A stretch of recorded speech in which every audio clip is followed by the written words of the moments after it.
old, and for 3 years, I have been the reason my parents still live in their house. Not that they know this, I am a data analyst at a tech firm in Portland, and I make decent money. Enough to cover my rent, my student loans, and apparently an entire second household. It started small.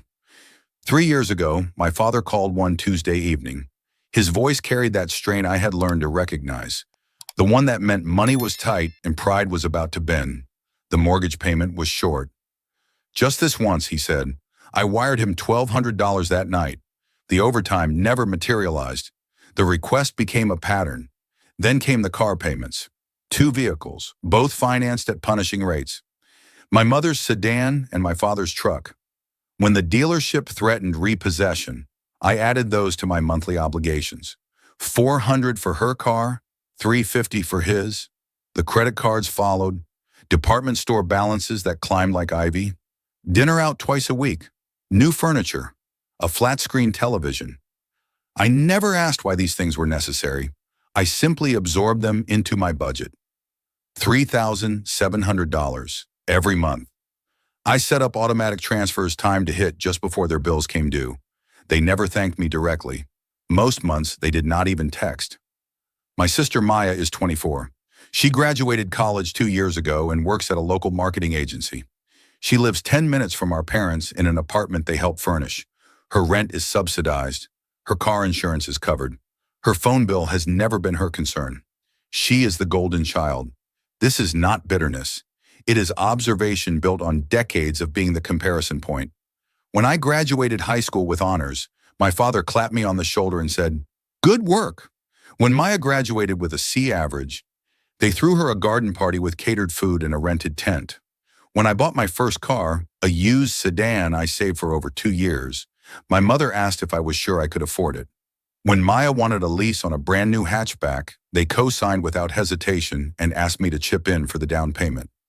I have learned to live in the margins of their attention, the dependable one, the steady one, the one who does not need celebration because I simply exist to provide stability. I have convinced myself this is what family does. You contribute. You do not keep score, but memory keeps its own ledger. I was 17 when they sold my computer to buy Maya a laptop. I was 22 when they borrowed $3,000 for an emergency and used it to fund Maya's spring break trip. I was 26 when I asked if they could help with an apartment deposit, and my mother said, "We are stretched thin," as if I could not see the cruise brochure marked with Maya's handwriting. I stopped asking. I started giving without conditions. I thought that if I could just be useful enough, maybe I would feel like I belonged instead of hovering at the edges. The kitchen smells like vanilla cake. It is late April, afternoon light slanting through the window. I stand near the counter, holding a glass of water, watching my mother arrange flowers. She hums softly. My father sits at the table, scrolling through his phone. This is the moment before the floor drops. Maya's birthday arrives on a Saturday in late April. My parents have been planning for weeks. I drive over that evening, carrying a wrapped gift, a leather journal she mentioned wanting. The house glows from the inside, every window bright, music playing beneath the sound of laughter. When I walk through the front door, the living room is full. Extended family, Maya's friends, neighbors. A banner stretches across the far wall. The dining table is covered with catered food, a tiered cake decorated with fondant flowers. Lights pulse along the ceiling in soft amber. Maya stands in the center, radiant in a new dress. My mother hovers near her, beaming with pride. My father stands beside them, his hand on Maya's shoulder, his smile wide. I set my gift on the table and blend into the periphery. No one notices my arrival. I find a spot near the bookshelf and watch as my parents guide Maya to the center of the room. My father clears his throat, tapping his glass. The room quiets. He talks about how proud they are, how much joy Maya brings, how she deserves the very best. My mother nods, her hand pressed to her chest. Then comes the reveal. My father pulls out a large envelope and hands it to Maya. She opens it slowly, shock shifting to delight. Inside are cruise tickets, a 7-day Mediterranean voyage departing in 3 months. 2 tickets, all expenses paid. The room erupts. But my father is not done. My mother steps forward with a small silver gift bag. Inside is a prepaid card. $3,000 for a shopping spree before the cruise. My mother says it clearly, loudly. You deserve the best. Maya hugs them both. There are tears. There are photos. The party swells with congratulations. I stand by the bookshelf, my hands in my pockets, my face arranged in something I hope resembles a smile. No one asked where the money came from. I do the math automatically. The cruise is at least $4,000. The shopping card is $7,000. Nearly 2 months of what I send them. My stomach twists, but I do not move. The party continues for hours. I stay until the cake is cut, until people begin to leave. No one asks if I'm okay. No one notices when I slip out and sit on the porch steps, staring at the dark yard. My phone buzzes. A text from my mother. Thanks for coming. Drive safe. I do not reply. 2 weeks later, my own birthday arrives on a Wednesday. My parents text in the morning. Happy birthday. Come by tonight if you are free. No party, no gathering, just them. I finish work at 6 and drive over. The house is quiet. No banner, no lights, no music. My mother opens the door, smiling vaguely. My father's in the den, watching television. Maya is not there. We sit in the kitchen. My mother has made spaghetti. She serves it on mismatched plates, apologizing for not having time to make garlic bread. We eat in silence, the scrape of forks and hum of the refrigerator filling the space. When the meal is finished, my mother retrieves a small gift bag from the counter. She places it in front of me. Happy birthday, sweetheart. I open it slowly. Inside is a coffee mug, plain white ceramic with a generic quote in black letters. Live, laugh, love. The kind you find in clearance. Marked down because no one wanted it. No card, no wrapping paper, just the mug. My mother smiles. Be grateful for small blessings. The words land like stones. I stare at the mug, at the chipped rim, at the faint smudge where a price sticker was peeled away. I think of the cruise tickets. I think of the shopping card. I think of the party filled with light and love. I look up. My father watches television. My mother clears plates. Neither notices the silence that has opened between us. Thank you. They nod. My mother kisses my cheek. My father waves. I carry the mug to my car, set it on the passenger seat, and sit in the driveway, staring at the house. The porch light flickers. Inside, shadows move past the window, easy and unbothered. I start the engine. I drive home, park, and sit in the dark, the mug beside me. My phone buzzes. A text from my mother. Thanks for stopping by. Love you. I turn off my phone. I walk upstairs. I set the mug on my counter, and I begin to think. I do not sleep that night. I sit at my kitchen table, my laptop open, spreadsheets glowing against the darkness. Numbers do not lie. Numbers are the one language I trust without question. I pull up 3 years of bank records, every transfer, every payment, every automatic deposit that disappeared from my account and materialized in theirs. $3,700 a month for 36 months. The calculator confirms what my gut already knows. $133,200. More than a third of what I have earned in 3 years. Gone. Evaporated into their mortgage, their car payments, their credit card balances, their comfort. I scroll through the records slowly, each line a small monument to my invisibility. The transfers have names like mortgage assistance, car payment help, emergency fund. I named them that way to remind myself this was temporary, that one day they would stabilize, that one day I could stop. But there is no end date in these spreadsheets. There is only continuity, a pattern repeating like a heartbeat, steady and relentless. I think about Maya's cruise. I think about the shopping spree. I think about the coffee mug sitting on my counter, its cheap ceramic catching the streetlight filtering through my window. I think about my mother's words. Be grateful for small blessings. The anger comes slowly at first, a warmth in my chest that spreads outward. It is not the explosive kind. It is quiet.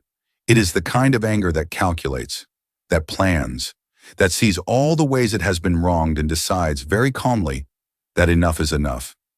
I open a new spreadsheet. I list every automatic payment I have set up. Mortgage, Car 1, Car 2, Credit Card 1, Credit Card 2, Credit Card 3. Utilities they asked me to cover when the winter heating bill spiked. Streaming services they wanted but did not want to pay for. Insurance premiums I took over when my father's rates climbed after a fender bender. I total it. $3,700, just like I knew. But seeing it written out in clean columns, broken into categories, it becomes real in a way it has never been before. This is not help. This is not family support. This is a second household I am funding while living like a tenant in my own life. I think back to every moment they dismissed me. Every time Maya got what she wanted while I got what was left. Every birthday that passed with a card or a token or nothing at all. Every milestone I hit that went unnoticed while hers were celebrated like national holidays. I was 17 when I earned a full academic scholarship to state school. My mother said, "Well, that is good. You have always been smart. No party, no photos. Just a nod and a return to whatever else she was doing." When Maya got accepted to community college with a partial scholarship that still required loans, they threw a dinner party and bought her a laptop, a mini fridge, and a care package that cost more than my entire dorm setup. I was 25 when I got promoted to senior analyst. I called to tell them. My father said, "That is great, buddy," and then asked if I could help with the air conditioning repair bill. I wired him $1,100 that afternoon. When Maya got hired at her marketing agency making $32,000 a year, they framed her offer letter and hung it in the hallway. I have spent my entire adult life trying to earn a place at their table. And tonight, staring at these numbers, I realize I never will. Because I am not their son in the way Maya is their daughter. I am a resource, a line item, a solution to problems they do not want to solve themselves. The thought sits in my chest, heavy and cold. I close the laptop. I walk to the window and look out at the parking lot below, the sodium lights casting long shadows across the asphalt. A car pulls in, headlights sweeping across the pavement. A couple gets out, laughing, carrying takeout bags. They look happy. They look like people who matter to each other. I wonder what that feels like. The mug sits on the counter, its message mocking in the dim light. Live, laugh, love. I pick it up, turn it in my hands, and set it down again. I do not throw it, I do not break it. I simply leave it there, a reminder of what I am worth to them. By the time the sun rises, I have made my decision. I am not going to argue. I am not going to confront. I am not going to explain or justify or beg for recognition. I am simply going to stop. I am going to remove myself from the equation and see what happens when the math no longer adds up. I open my banking app. One by one, I cancel the automatic transfers. Mortgage assistance, deleted. Car payment help, deleted. Emergency fund, deleted. Each one disappears with a soft chime, a tiny notification confirming the cancellation. It takes less than 10 minutes to undo 3 years of support. When I am finished, I sit back and stare at the screen. The transfers are gone. The money will stay in my account, and my parents will have no idea until the bills start bouncing. I feel nothing, no guilt, no regret. Just a quiet sense of inevitability, like watching a chain reaction I set in motion long ago finally reach its conclusion. I shower, I dress for work, I make coffee in a mug I actually like, one I bought for myself, one that says nothing at all, and I leave for the office, closing the door behind me, stepping into a version of my life where I am no longer the invisible provider. The first 3 days pass in silence. I go to work, I attend meetings, I analyze data sets and write reports and respond to emails with the same efficiency I always have. My phone stays quiet. No text from my parents, no calls, no signs that anything has changed. On the 4th day, the first crack appears. It is a Thursday evening just after 6. I am at my desk, reviewing a quarterly projection, when my phone buzzes. A text from my father. "Hey, can you call when you get a chance?" I stare at the message for a long moment, then set the phone down and return to my work. 20 minutes later, it buzzes again. Another text. "Need to talk to you about something. Can you call tonight?" I do not call. I finish the projection, send it to my manager, and drive home. I make dinner, a simple stir-fry with vegetables and rice.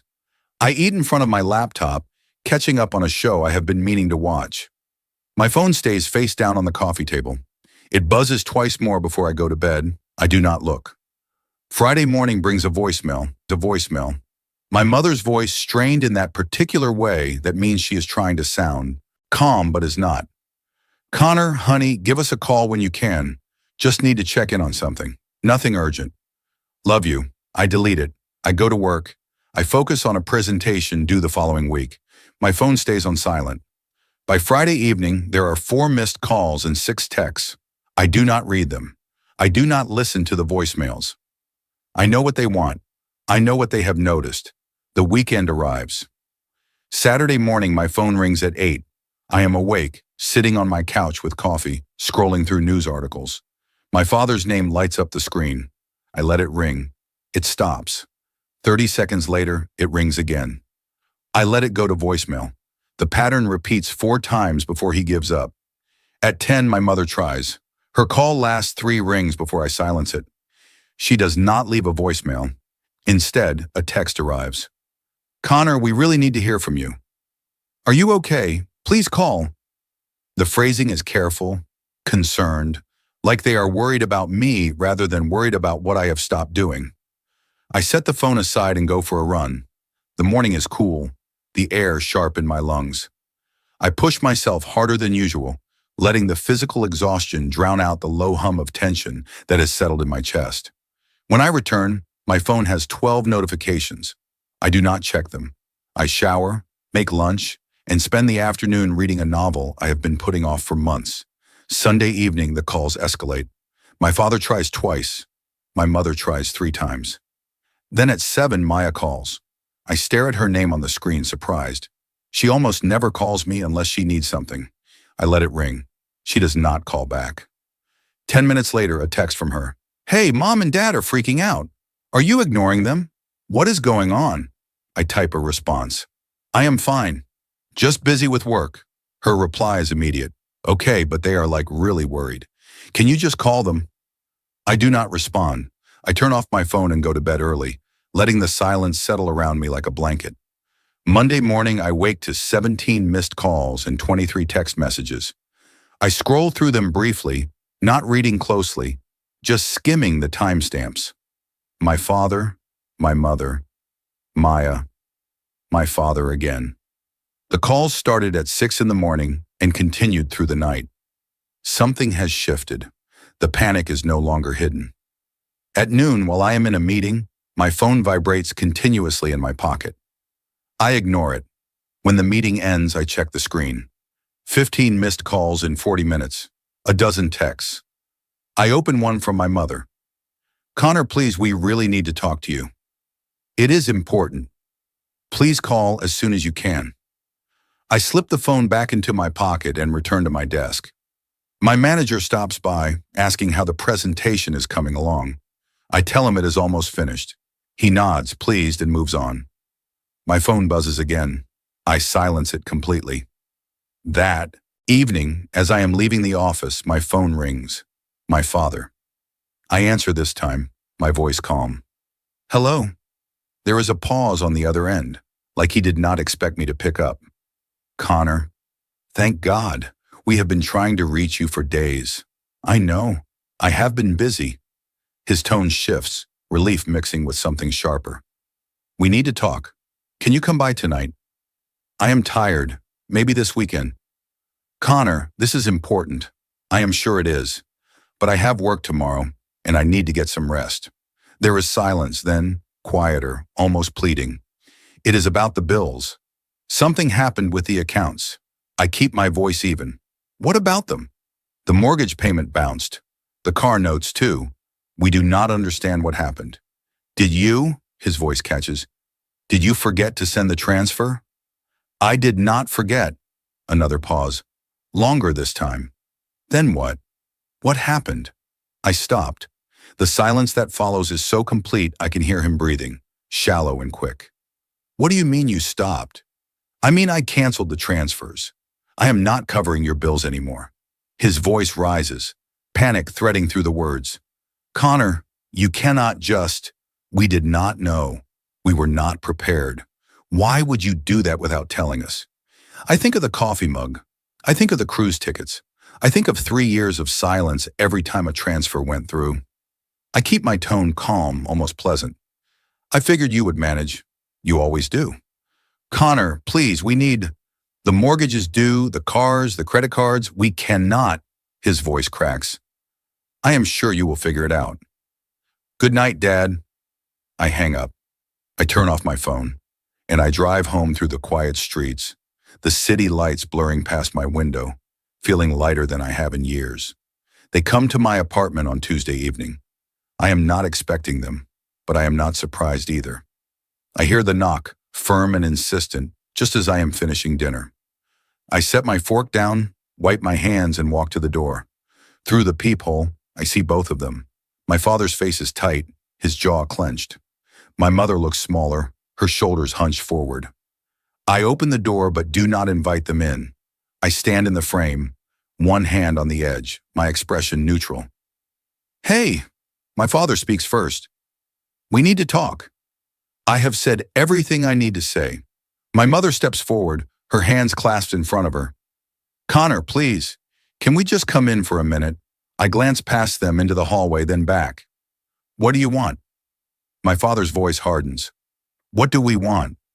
Connor, you cut us off without any warning. You just stopped paying. Do you have any idea what that has done to us? I consider this. Then I say, about the same as what you have done to me for the last 3 years. My mother flinches. That is not fair. I laugh, short and hollow. Fair. You gave Maya a $7,000 birthday. You gave me a clearance mug. And you think I am the one being unfair? My father's face reddens. That is different. Maya, she needed, she deserves. What? I interrupt. What does she deserve that I do not? What has she done that I have not done 100 times over?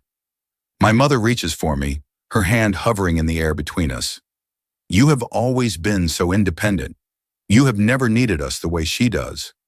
I shake my head slowly. I have needed you every single day of my life. You just never looked. The words hang there, sharp and final.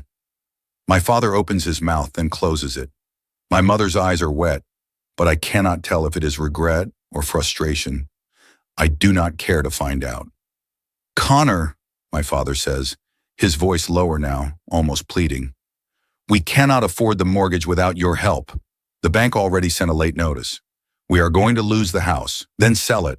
My mother gasps. You cannot be serious. I am completely serious. Downsize. Find something you can afford, like the rest of us do. My father's hands curl into fists at his sides. You are punishing us? For what? For loving your sister? For trying to give her a good life? No, I am done being punished for not being her. For not being loud enough, or needy enough, or golden enough. I have spent 3 years keeping you afloat, and you never once said thank you. You never once asked if I was okay. You handed me a $5 mug and told me to be grateful. My mother's voice breaks. We did not know it meant that much to you. I stare at her. You did not ask. You did not care. You just kept taking. There is a long silence. My father looks away, his jaw working. My mother wipes her eyes. I feel nothing. No guilt, no sadness. Just a cold, clear certainty that I am done. You should go. My father steps closer. Connor, please. We can fix this. We can talk about it. Just do not leave us like this. You left me like this every single day for 29 years. You will survive. I close the door. I hear my mother say something on the other side, muffled and desperate. I hear my father's voice rise, then fade. I hear footsteps retreating down the hall. I lock the door, walk back to the kitchen, and finish my dinner. The food is cold now, but I eat it anyway. Every bite deliberate and measured. My phone buzzes. A text from my mother. Please reconsider. We love you. I delete it. I block their numbers. I block Maya's number. I block everyone who might try to reach me on their behalf. And then I sit on my couch, the apartment silent around me, and I feel something I have not felt in years. Peace. I spend the next 2 evenings building a record, not because I think they will challenge me, but because I want the proof for myself. I want to see, in cold black text, exactly what I gave and exactly what I got in return. I start with the bank records. 3 years of transfers, every single one logged and timestamped. I export the data into a spreadsheet, organizing it by month, by category, by purpose. Mortgage, cars, credit cards, utilities, insurance, streaming services. Each line is a small betrayal, a moment when I chose their comfort over my own stability. The total stares back at me from the bottom of the column, $133,200. I screenshot it. I save it in a folder labeled Family. The word feels ironic. Next, I gather the messages. The texts from my father asking for help. The emails from my mother explaining why they were short this month, why they needed just a little more. The voicemails where their voices carried that apologetic, desperate edge that always made me cave. I export them, organize them by date, and read through them with a detachment that surprises me. None of them ask how I am. None of them acknowledge the strain. They simply ask, explain, and assume I will comply. And I did, over and over, until now. I pull up photos from family gatherings over the past 3 years. Maya's graduation party, where the backyard was filled with balloons and a DJ. Her housewarming, where they bought her an entire living room set. Her promotion celebration, modest by comparison, but still marked with a dinner at an upscale steakhouse where the bill ran close to $300. I scroll through images of her smiling, surrounded by people who showed up, people who cared enough to be loud about it. Then I search for my own milestones in those same photo archives. My 27th birthday, no photos. My 28th. One picture, taken by a coworker at a happy hour I organized for myself. My promotion to senior analyst, nothing. My first solo vacation to Seattle last year, a single selfie I took at Pike Place Market. No one from my family asked to see pictures. No one asked how it went. The contrast is staggering. I sit back, staring at the screen, and feel the enormity of my absence in their lives. I was there, funding their stability, making their comfort possible. But I was never included, never celebrated, never seen. I create a document.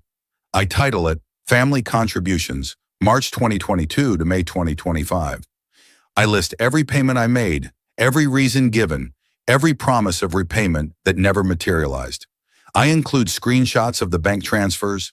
I include excerpts from their messages. I include the timeline of my own ignored milestones. I do not know who this document is for, maybe no one, maybe just me, but it exists now, solid and undeniable, proof that I was not imagining it, that I was not asking for too much, that I had every right to walk away. On the third night, I receive an email. It is from my father, sent at 2 a.m. The subject line reads, "Please read." I open it, curious, despite myself.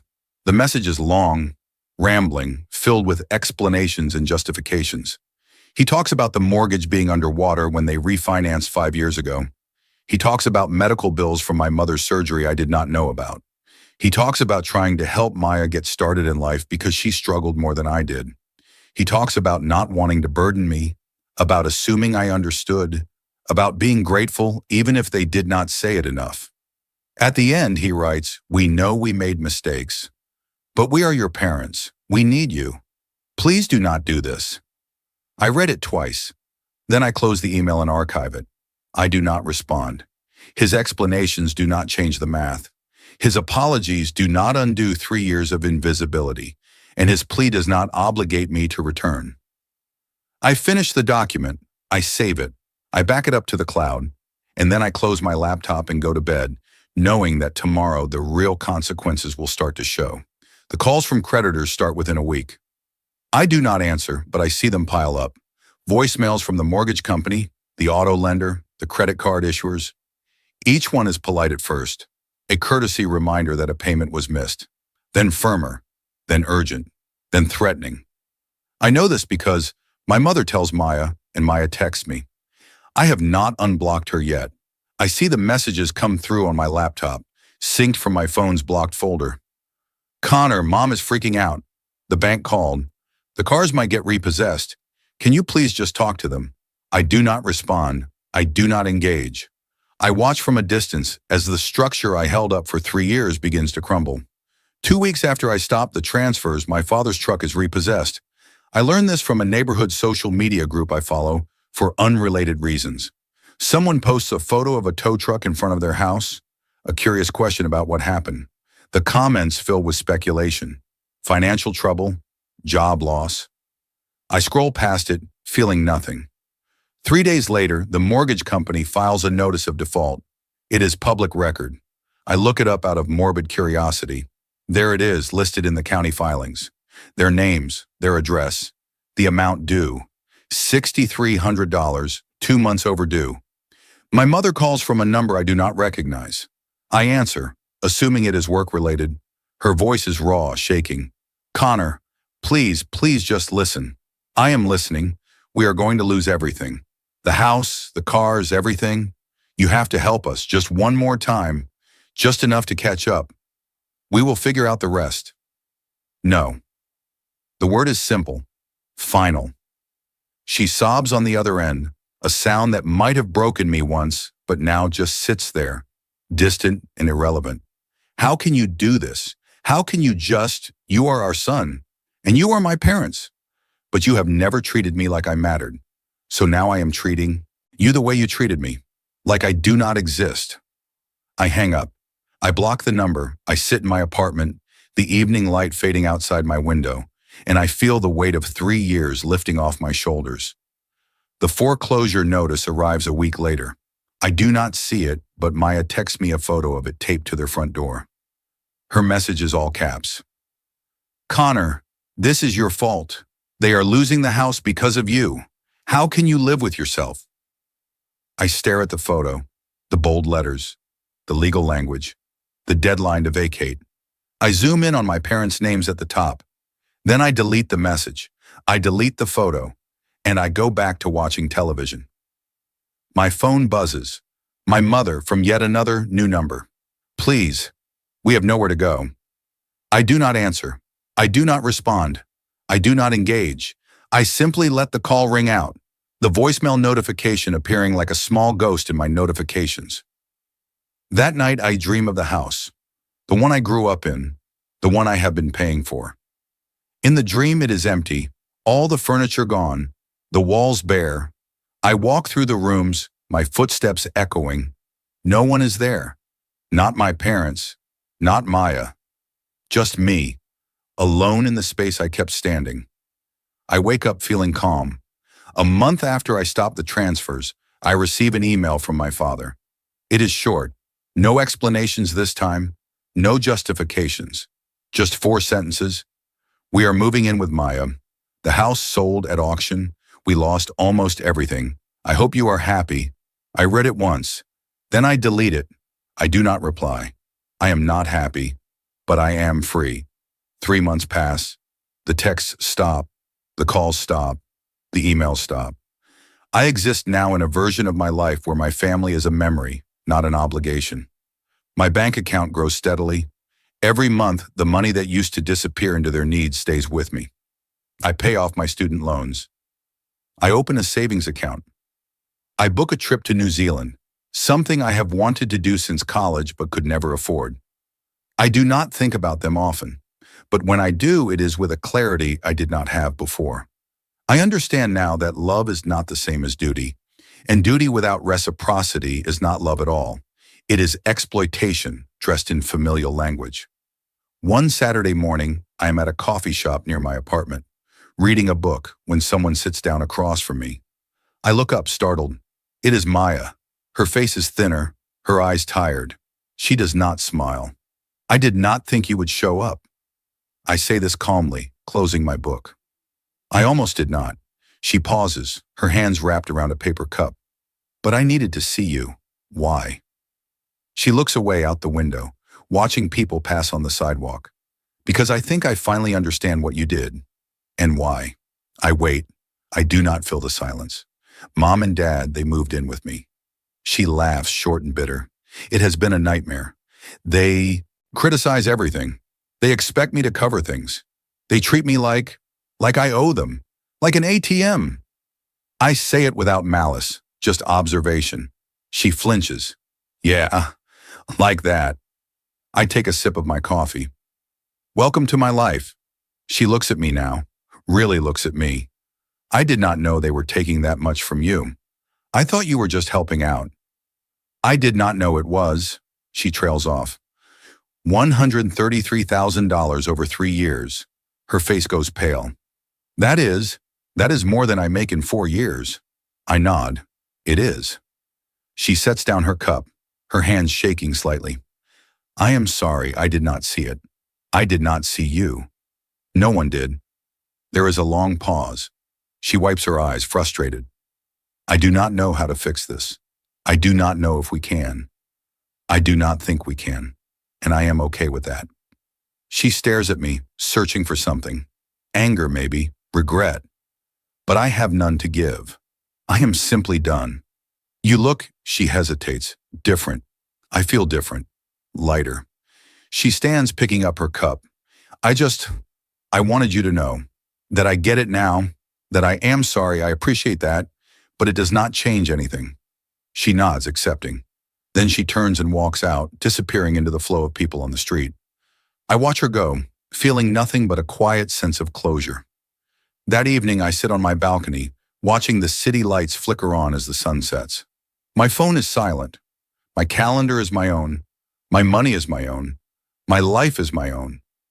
I think about the coffee mug, still sitting on my kitchen counter, a relic of the person I used to be. Tomorrow I will throw it away. Tonight I let it sit there, a reminder of how far I have come. I think about my parents cramped in Maya's apartment, facing consequences they never imagined. I do not feel guilty. I do not feel victorious. I simply feel separate, like I have stepped out of a story that was never really mine to begin with. I lean back in my chair, the evening air cool against my skin. Somewhere in the distance, music plays, laughter rises. Life continues in all its messy, complicated glory. And for the first time in years, I am part of it, not because I am useful, but because I choose to be. I close my eyes, I breathe, and I let the past fade into silence.